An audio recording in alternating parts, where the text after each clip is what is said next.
नमस्कार बंधुगण। आम प्राचीन ग्रंथ अनुसार आरंभ रे एई ब्रह्मांड शून्य थिला एवं चारिआडे केवल अंधकारमय थिला। दिने हठात एक विशाल शिवलिंगर प्रकट होइतिला एवं एहा द्वारा संपूर्ण संसार ऊर्जार परिपूर्ण हो जाइतिला। एहा सहित संसार रे किछि पदार्थ मध्य आविष्कार होइतिला। जल, धातु, अग्नि एवं वायु। एही कारणरू कुहा जाए जे संसार समस्त पदार्थर भगवान शिवंकर बास रही। शिव ही आदि अटंती एवं शिव ही अंत अटंती। बंधुगण, जेबे भी आपण पूजा करुछंती एवं ईश्वर को आराधना करुछंती, सेही समय रे आपण को अंतर आत्मा ईश्वर सहित जोड़ी हो जाए। ईश्वर को आराधना करुवा समय रे संपूर्ण वातावरण केवल सकारात्मक ऊर्जार परिपूर्ण हो जाए एवं समस्त दुख दूर हुए। सर्वव्यापी ईश्वरंकर आराधना करुवा समय रे ईश्वर किछि संकेत देइथांती।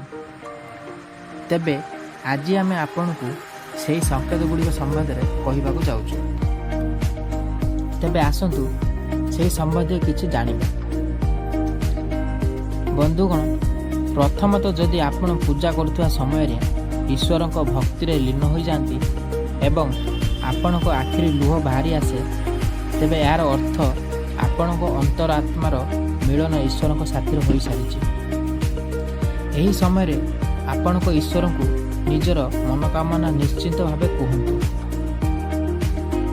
ताहा अवश्य पूर्ण हेब। प्रायतः किछि व्यक्ति अछंती एहाको संजोग भावी नियंती एवं ईश्वरंकर भक्ति रे लीन होई जाती, किंतु आपण एही समय रे निज मनरे थिबा दुख कष्ट को अवश्य ईश्वर को कहतु। एहा सहित आपण को आखिरी लुह बाहरी थिबा अन्य कारण मध्य रहिछि। ताहा हेउछि आपण को मनरे थिबा कुविचार दूर हेबाकु लागुछि। एही समय रे आपणकर समस्त प्रार्थना फल प्राप्त होइथाय। बंधुगण, द्वितीयटी हेउछि अग्नि ज्योतिर बढ़िबा। अग्नि पांच तत्व मध्यरु एक अटे। एथिरे भगवान शिवंकर बास रहिथाय। जदि आपण पूजा करता समय रे अग्नि ज्योति बढ़िबार लागिथाय, तेबे एहार अर्थ ईश्वर आपणक भक्ति रे प्रसन्न अछंती एवं तांको कृपा दृष्टि आपण को अवश्य लाभ हेब। तेणु एही समय ईश्वर को सत आराधना करंतु एवं निजर मनोकामना ईश्वर पाखरे कहतु।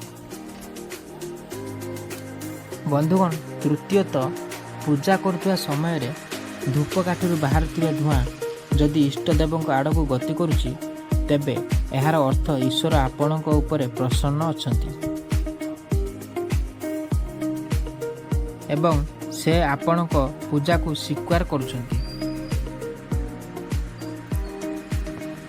बंधुगण, चतुर्थ, जदि आपण पूजा करुवा समय रे ईश्वर मुंड उपरे चढ़ा जाइथिबा फूल आपणक उपरे पड़ी थाए, तेबे एहार अर्थ ईश्वर आपणक उपरे प्रसन्न अछंती एवं खूब शीघ्र आपणकु ईश्वरंकर कृपा दृष्टि लाभ हेब एवं आपणकु निज भक्तिर उचित फल प्राप्त हेब।